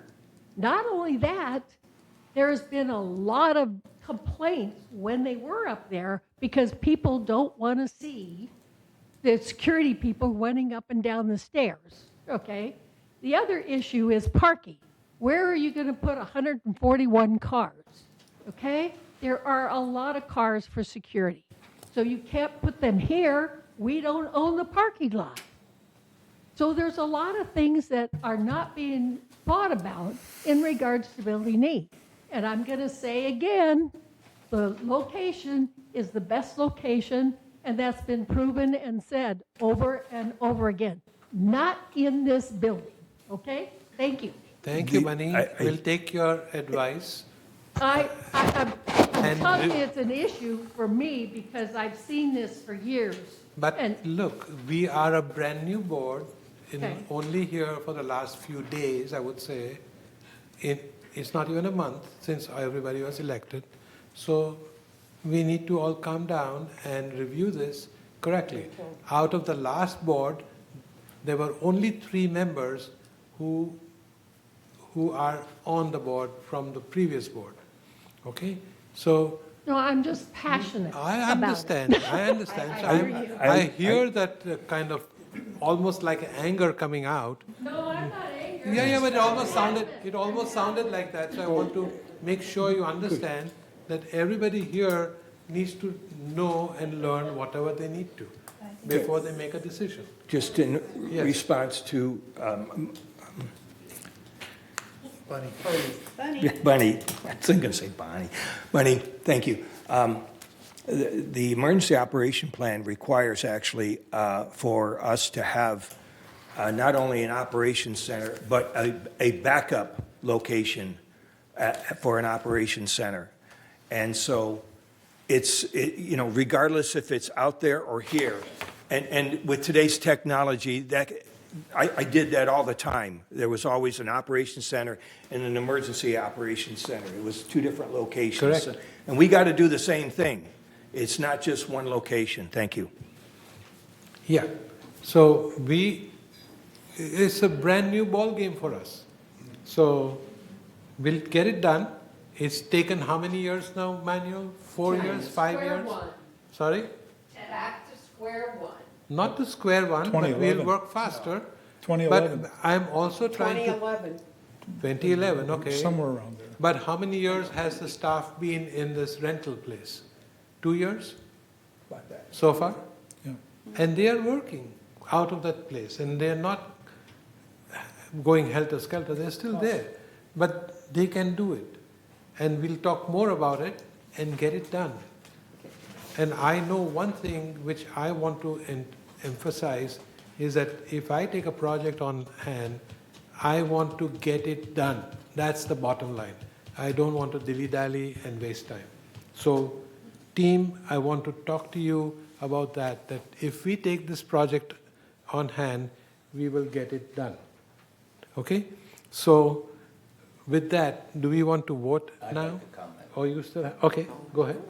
Well, just one last time. Last comment. After that, we vote. My last comment. In the statement of work, I would like to see more milestones that you establish for the design contractor at what points he gives this one level of design, the next level. I'd just like to see more milestones. That's it. Okay. So are we ready to vote? Guys? Wherever. I feel like we're putting the cart before the horse. I feel like we're moving forward. But Jeannie. Wait a minute. No, wait. Let me finish. Okay. Okay. Right. Okay. We're going to throw, and I say throw money. I mean we're going to put money towards a path that we haven't even agreed is the correct location, nor have we gotten the HOA's input for the overall $4 million that we're going to spend, and everybody is going, yes, that's where it's going to be. We start doing this, we're going to have a bunch of angry people here. I agree. Because you're spending, and I don't know how much because there was no estimate here, how much money in design of a place that we might not land on. Because I haven't heard that we've landed on a place yet. I've heard a lot of great arguments, and I'm not saying that we wouldn't end up there, but I think we're putting the cart before the horse here. I know everybody wants to get it done, but why throw money at when we're not even sure of the place? And that's what I'm hearing. So we can. sure of the place. well, okay. But we as a group have not agreed that is what it is. So, Carvin. Well, I think we're spinning this almost exponentially. The building E, and it was 2014 when that was supposed to be rebuilt. And that's when all of the, infrastructure was looking at that. And then it got put on the back burner. Meanwhile, the building was practically falling down, and we were moving people out of that building over here. So we're paying rent over here for these leases for the security and maintenance. They belong back in E, where the building was originally, where they had their history, their infrastructure, everything was built there, parking, everything that was required, and easy access to the public, et cetera, et cetera. So the RFP that they're talking about here was for the committee, the space planning committee was talking about, okay, so we've got this basically square footage that they're going to have to tear out, so you've got a deconstruction cost, and then a rebuild. So the issue isn't where this is going to go. That's already cast in stone. It was 2014 is when the process, that building was supposed to be either torn down or refurbed in 2014. The funds were even set aside to do that because it's part of a maintenance and construction and some capital. So if you open a can of worms, you can just keep going around and around and around about, okay, now we're going to put it over here, now we're going to put it. E is E, it's where it's located. That's where the people came from. That's where the people should go back to. So the RFP, I think, is a proper thing to do to get a benchmark. After you get the RFP, it comes back to the board.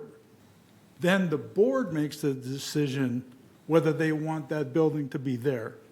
If they needed a different RFP in a different location, that's a whole different meeting. It should be the committee. But it is not the right moment. It's not a space planning committee issue. It is for taking care of what's here, but if we're talking about expanding something or changing something, then it goes to the board. You have to create another committee to do that. Okay. My estimation. Okay, so I am going to ask that we have made all the comments, we vote now, and we decide whether we want to move forward or not. And that would be the best thing to do. I agree. Okay? So Somebody has to make a motion. it's already made. It's already made. Already made. We're voting. It's down here. You made it. It was a long time ago. Okay, I'm sorry, but we are moving forward. There's no more member comments or anything. No more member comments. Yeah. Okay. Please go ahead. Boy, I'm always on the wrong side of the vote. That'll change someday.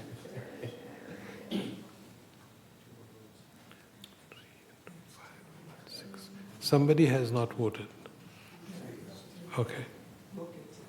All right. So with that, It passes. 3-3. That doesn't no, pass. it's not a majority. So what do we do?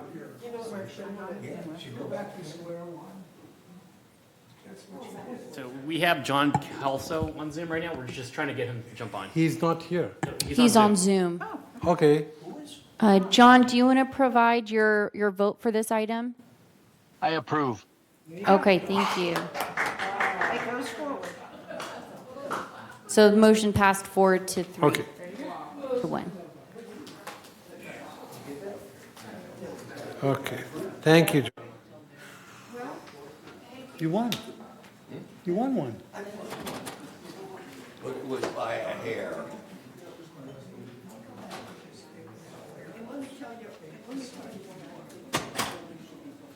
Okay, we're moving on. If appointment for officers is the next thing. Sure, yes. All right. We taking a break? Well, cushions, unless we all want to take a break. Let's hold off because we're doing a vote next, so we want to hold off on that one. If you want to take a quick break right now. So we're doing a vote for the secretary. So I think you probably want President Bada here for that. So then let's all take a break. Let's all take a break, 5-minute break.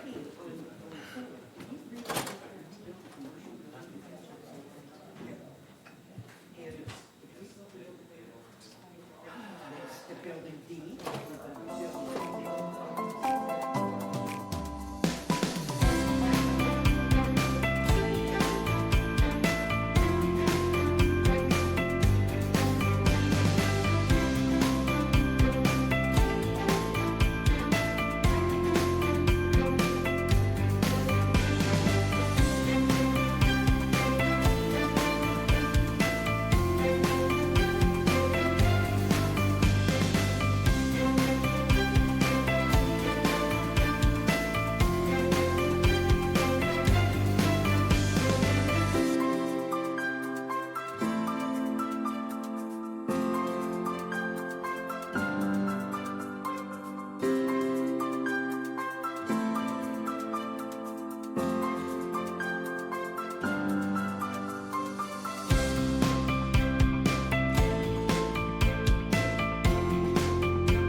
break so we can move forward. Okay. Everybody ready? All right. We talked about building E, beat it to death. Okay. So next is to elect a officer by opening nominations, closing nominations, and to elect a secretary. So do we have a nomination? Yes, Madam Vice President? I nominate Carmen. For secretary? Carmen? For secretary, the only position we have open. Oh, good. Do you accept? I decline. Okay. Yes, Martin? I nominate Yvonne. No. We have to have a secretary, people. We nominate, hey, Anybody? who's not here?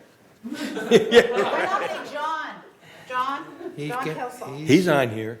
He should be able to accept. Under one condition. Let me that- see. yeah, I can take the notes, so I'll be the note taker. You don't need to take notes because staff does the notes. Okay. Okay? You only have to read sometimes. Okay? And again, when we vote in the next group on January 30th, we can redo this if you so desire. Okay? Okay, then he accepts the nomination. Okay, appreciate it. Do we need to vote or? Yeah, so now there's item 12E is the resolution. If you want, I can go ahead and read it. It's No, hold on a second. Uh-huh. Is there any other nomination? No, he was elected by acclamation. Okay, so that's what I was going to get to, that if there is no other nomination, you are elected by acclamation. Congratulations. So congratulations, and we appreciate your Being strong-armed, yes. Unanimous. all righty. So then now we need to read the resolution? Resolution 9025XX, appointment of officers. Resolved on December 2nd, 2025, pursuant to the Golden Rain Foundation bylaws, Article 9, officers, which sets guidelines, terms, and responsibilities for the election of officers to this corporation. The following persons are hereby elected to the office indicated next to their names to serve. Kush Bada as president, Jeannie Costello, first vice president, Martin Rosa, second vice president, Carmen Pachella, secretary, Jim Nadeau, treasurer. Resolve further that the following staff persons are hereby appointed as ex officio officers of this corporation: Siobhan Foster, Vice President ex officio; Carlos Rojas, Assistant Secretary ex officio; Steve Hormuth, Assistant Treasurer ex officio. Resolve further that Resolution 902576, adopted November 12, 2025, is hereby superseded and canceled, and resolve further that the officers and agents of this corporation are directed on behalf of the corporation to carry out this resolution. Thank you. So with that, I make a motion, we accept the resolution. thank you. Second. Second, if there is no other, We don't have to vote on screen. so the resolution is accepted. Next is, with that we complete all our necessary tasks. Next is we've already taken the 5-minute break, so we are now to committee reports. The first committee report is the Finance Committee report from our treasurer, Mr. Nato. It's time to do your report. I'm ready. Are you going to put that up on the screen for me? Of course. I hope you'll bear with me. I have a lot to learn. The GRF financial report, this is the combined reserve and operational. Combined, we have a negative of $1.4 million. Of that, about $500,000 is operating alone, and the rest is reserve. So the question is, are we going to make that up by the end of the year? And I need a trend line to tell you that, and I don't have it. So at the moment, we're in the red, $1.4 million. Next. And this is operating only income. And as you can see in the bottom right, we're in the negative 564. I'm advised that if we land up in the negative at the end of the year, that's where contingency funds come in to get us to zero. Next slide.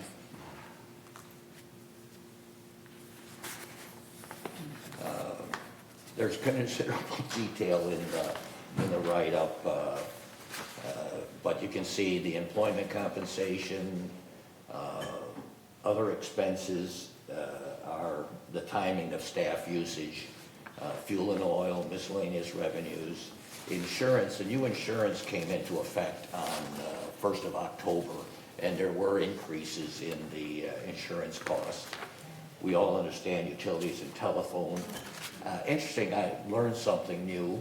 Cost allocation is where we pay, GRF pays back United and Third on where we overcharged them earlier and didn't spend the money that we had planned, and so we have to pay them back. No. Anyway. Broadband services, that's going to be an albatross around our neck until we get over to the new broadband. Interesting enough, something I also, you looked at, there's, in broadband, I think our expenses on broadband are something like $5 million, and I thought, man, that's a lot. Well, it turns out our cost on broadband to buy services is 4-point-some million. So most of the broadband that we charge people is eaten up by the services that we have to pay for. Next slide. I won't, you can let you read this by yourself. This shows us our revenues, broadband services. Seems like 48% come from that. And of course, 45% of our costs come from that too. So you can take a look. I don't think there's anything I need to point out on that. Next slide. This is the expenses. Again, where the heck is broadband on here? Come on. Oh, cable programming franchises is 11%. Employee compensation, like as we can expect, is the biggest part of that. Next slide.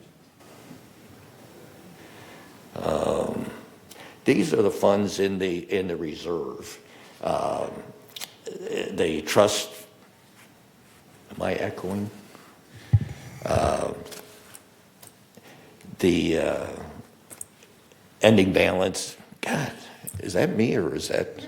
It's okay. You're just being It's just that you were closer to the microphone now. Move closer or away? No, you were further away. Now we are So closer. your microphone was not on, and I turned it on a moment ago. It's now on. Oh, thank you.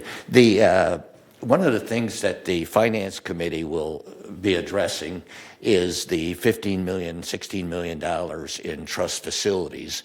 That's a GRF board decision on how that money is allocated to facilities and equipment.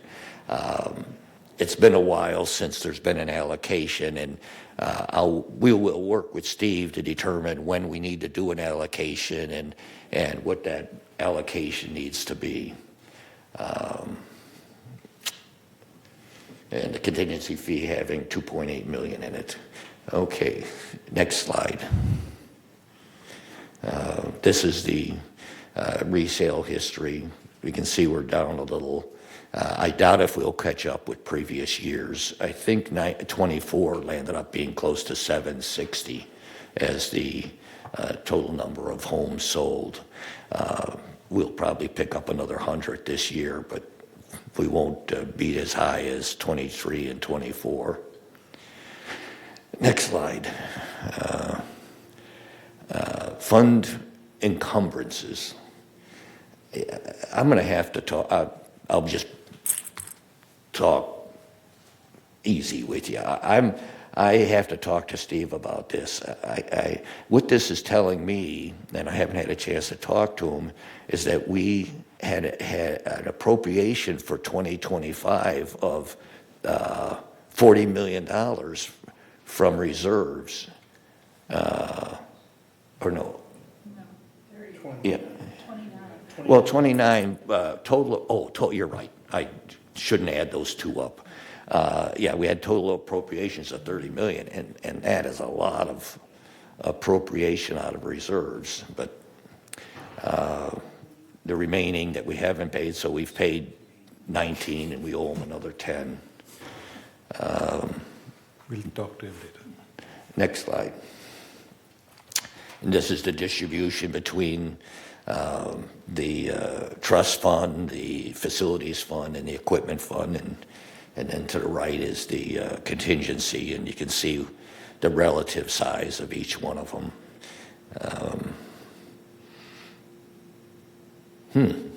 Okay. Okay. Yeah. Next slide. I think you're at the Was end. that it? Was that it? You're at the end of your... You're at the end.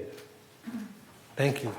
Next is Director Costello about the Community Activities Committee. Yes. It is your first rodeo. Thank you, Mr. President. The committee last met on October 9th here in the boardroom. And let's see, what do I have as updates?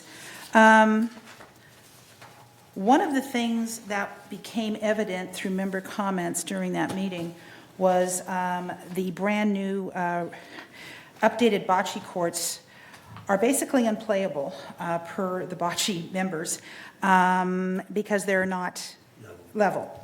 And so this was sent back to the staff to inform MNC about a request to obtain bocce court leveling quotes. So I assume that we're going to get an update at this next month's meeting on that, and hopefully we will get our bocce friends courts that they can play on. We were in the process of reviewing the recreation policy review, and to no surprise to anyone, we are still under the recreation policy review. And that was basically it for that meeting. Next meeting is Thursday, December 11th, 1:30 here in the boardroom. Fabulous. Thank you, thank you. Next is the Landscape Committee, and we met on November 17th. In that, we discussed, or we brought it to people's attention, that the Par 3 golf course building, around that, the landscape has been updated. It looks really nice with brand new plants, and it's water resistant things. The nursery software has been updated so the staff can keep a track and even assist some members if they want to get some more information about how the plants are doing and how they can assist in helping the residents if there are plants near the building with that. Then we talked about the Aliso Creek trimming and the update over there, and which was very well attended meeting. People had a lot of questions. And what else did we do? There were a lot of photographs that were circulated for people to see the before and after effect of the renovation. Our next meeting is coming up in February, on February 11, 2026 at 1:30 in the boardroom. Thank you. Next is the Maintenance and Construction Committee, Director Pachella. Would you have any? Yes, to talk about? I'm the new guy in the block. Today's my first day on the job. So the latest meeting was October 8th. Obviously, I wasn't there.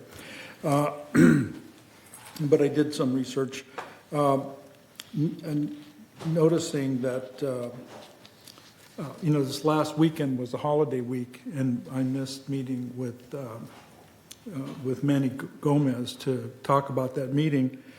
And also I spoke with Brad Reinhardt, who is the chairman of that committee. And I was hoping that he could give us a little update, and then before we go on to Director Rosa on the Energy Ad Hoc, and the report of the Space Planning Committee by Director Bada. So if you would be so kind, Brad, Sure. to I give us mean, update. I didn't attend the October meeting either, mainly because it was in the middle of football season, and I'm unavailable during football season. But I am taking back over as chair of the M&C committee. The next meeting is next December on the 10th, and I have a meeting scheduled tomorrow with Guy to get up to speed on exactly what we have going on and what's going to be prepared for the meeting next week. So I will get back up to speed fairly quickly. Good. Thank you. Thank you, thank you. Our next is the report of the Energy Ad Hoc Committee. Director Rosa. Yeah, the committee, I guess, met back on June 17th, where we just learned about how the corporate members feel about solar and EV charging, and nonetheless, but there is not a meeting planned, but just want to state that I am in favor of renewable energy, and I'm an independent voter. Do you want to talk about when the next committee meeting? Oh, it's not decided. Right, Okay. I did mention that. All right. Report of the Space Planning Committee meeting. It's the last committee meeting was on October 20th, where we decided on the building E, what we experienced this morning about asking for a RFP for design and what else was it? For design. Yeah. Yes. So, and the next committee meeting is not decided when we're going to have it. So we will wait for the committee to decide on when we're going to have the next meeting. When we get close to that RFP, yes. Yes. Thank you, thank you. Report of the Broadband Committee, Director Rosa. Yes, we had our last meeting here on October 8th, where talked about the broadband project getting kicked off positively. To date, I think they're like pushing close to 900 units that are fired up, and I know that our next meeting is December 10th. They wanted to bump it out to January. I wanted a meeting before the end of the year. Give residents to come to an open meeting to voice their concerns. I'd rather hear in the boardroom than read about it in the Globe, because I think we can resolve a lot of these things through an exchange. And plus, we can put Ting right on the spot, which incidentally, they had a big powwow that there was a change in how the QC was going to be handled with Ting and Green Look. We know that Hyper's out, but yeah, Ting is stepping up to do more QC. New standard was written for the pre-wiring, and so we know that there's to be a big ramp up of need in order to be able to meet the end of 2026 deadline. We're only doing, they're only doing like 40, 50 a week. They need to be doing that about every day in order to make 12,000 residents by the end of 2026. So I'll be very interested next Wednesday if hearing what Ting's what their process is going to be and how they're going to get ramped up to be able to handle that. But ball is in their court, and but I know that technically it's a sound system that is being installed, and I'm looking forward to the next. One thing is that I saw the backbone construction is in phase 2 now. Oh. So they have completed the phase 1 loop, and they've gone north of El Toro. And so they're moving right along with the backbone. And that's all I got right now. Thank you, Martin. I don't think everybody understood what a backbone means, but it doesn't matter.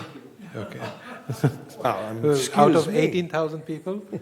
All right. I have a backbone in my back. Well, that's the main branch coming from the the 288 fibers coming out to, to the neighborhood. Then it branches off through those passive optical splitters, 1 and 32, which we're going to talk about those next meeting. So please come. Sorry, I was just joking about it, but...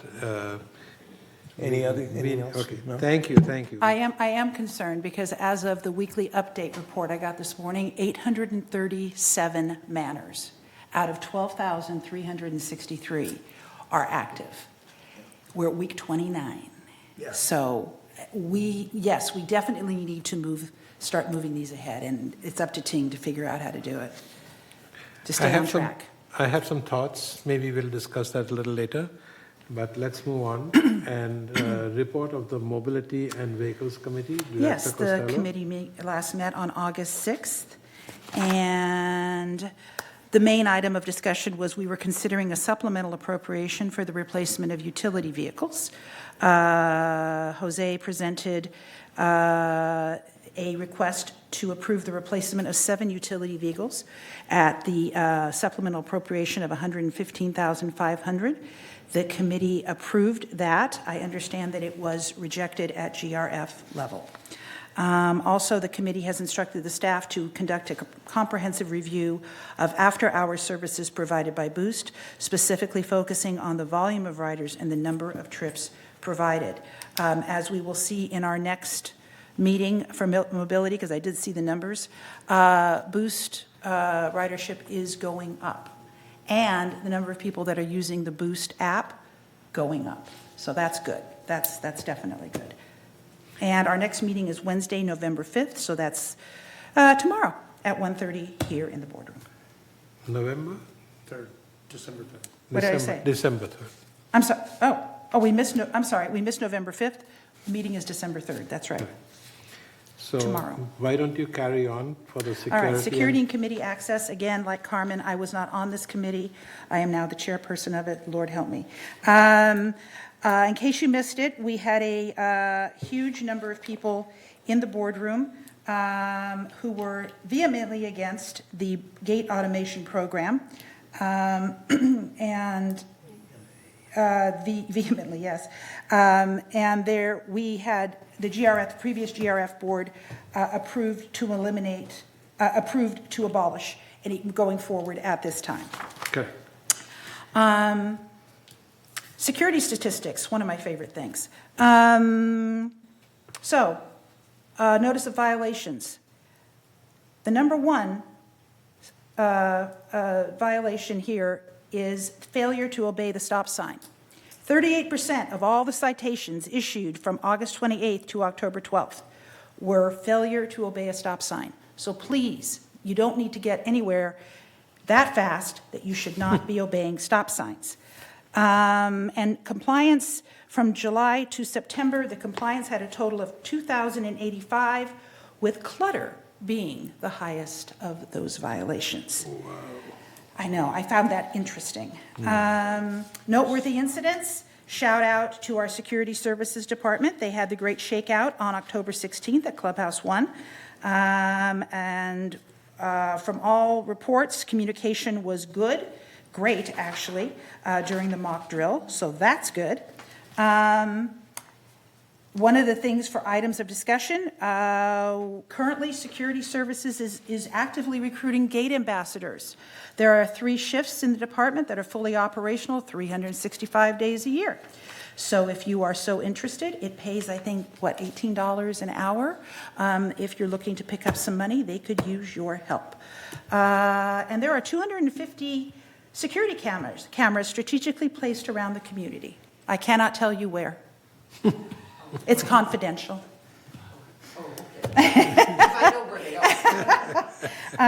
So don't ask me. The next meeting will be held Wednesday, February 25th at 1:30 here in the boardroom. Fabulous. Madam Horton, do you want to tell us about the traffic hearing? Oh, I already did. I stole her thunder. Oh. Sorry. All right, okay. All right. So anyway, Director Costello, you want to carry on with the member hearings? I would, don't- I don't- would, but it's confidential, and I can't tell you that But either. tell them what date is the meeting, Yes. that's all. Hang on a second. let me It's just- right here. Oh, well, I'm not there. I'm in my committee Okay. meeting minutes. Hang on a second. Would you like to tell them when in there? Certainly. There you go. The hearing, that's traffic. Members hearing. Member hearing, October 9th was the last one, and the next one is December 11th, 2025 at 9:30 p.m., 9:30 a.m. in the Willow Room. Thank you. Okay? Director Rosa, we want to talk about the disaster and... Well, I disaster would, preparedness. but Director Costello already gave my report. I'm sorry. But no, I was in Indonesia when the shakeout occurred. Okay. I didn't feel it there. But Juanita told me that things went well with the clubhouses. The communications between the clubhouses went well since I found the problem with the antennas. But no, the next meeting is slated for January 27th here in the boardroom. And then I'll just move on to ITAC. You attended, or you chaired that meeting. Did I? Didn't you, with ITAC? Kush? Do you have any information? Because I am not... Well, I know that Chuck needs the ITAC group stay together and into January, almost finishing up phase 2. They got some challenges though, but that's all I can say. Correct. And before we turn it over to VMS. Yes, and it is estimated that they may continue another quarter. Is it quarter? Not Another quarter. Okay. So by March 31st, they should be We can do ready. the handoff. Correct, and the ITEC committee will cease to exist. So we'll decide that when we get closer to that point. Our next ITEC committee meeting is December 26th, which I doubt it will happen on that date. Okay. It will be rescheduled for another time. Okay, so with that, we finished all our committee reports. I don't think we have anything on our future agenda at this time. So with that, I will start with director comments from Carmen and move in this direction. Well, we covered a lot of ground, and this is my first meeting, so please bear with me. I think everyone has the same goal in mind, and that is keep your costs way down, keep your service way up, and keep your customers happy. And that's our residents. That's all my take on that. That's our goal. Thank you. Yvonne. Huh? What'd she say? She said your name, Yvonne. Yeah, just Yvonne. I was going to say Director Horton, but you just beat me to it. I don't want you to be formal with me. What I wanted to say is thank you to the library people, the people over at the History Center, and Chris Collins with the foundation. They're the backbone of this organization. We can't work without all the volunteers, and I appreciate it, and thank you. That's all I had. Martin? I want to state a warm welcome to the new directors here on the GRF board and returning directors on the GRF board. I want to say a shout out to John Cornell for being involved in the Ting Ambassador Program and all the other ambassadors. Thank you for helping our residents to try to understand what's going on with broadband. And also there is going to be Ting Mobile, but that's, and Direct TV down the road, but that's down the road. Let's do the internet first. But I'm going to say good meeting, Kush. Thank you. Madam Costello? I absolutely echo everything that everyone said, especially Carmen. I think it is especially, yes. We we are put in a very unique situation here where, like he said, we're trying to keep costs down, we're trying to maintain the wonderful resort lifestyle that we live here, and we're trying to make it a good value for not only our current residents, but our residents who have many choices in retirement communities, and more coming every day, which is why we need to make sure that our amenities and our facilities and the aesthetics are kept up. And I think we're doing an admirable job for that. So anyways, happy holidays, everyone, and thank you for allowing me to be on this board with you. No comment. No comment? No comment. All right. So, Okay, John? Council? John, can you tell us something? Do you have a director comment? I do not. I'm still new. Don't remain new. You get into the mud of it and just very well. Welcome to all the new directors. Today is our first meeting, like I mentioned, first thing in the morning. Today is also Andy Ginocchio's birthday, who was our last treasurer. And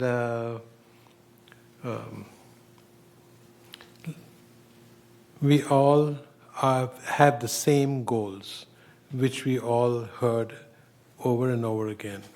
Make this place the number one place, which is already in that position. So keep it up, and let's take a recess. And it's 11:56. That's almost 12. Let's continue at 12:40.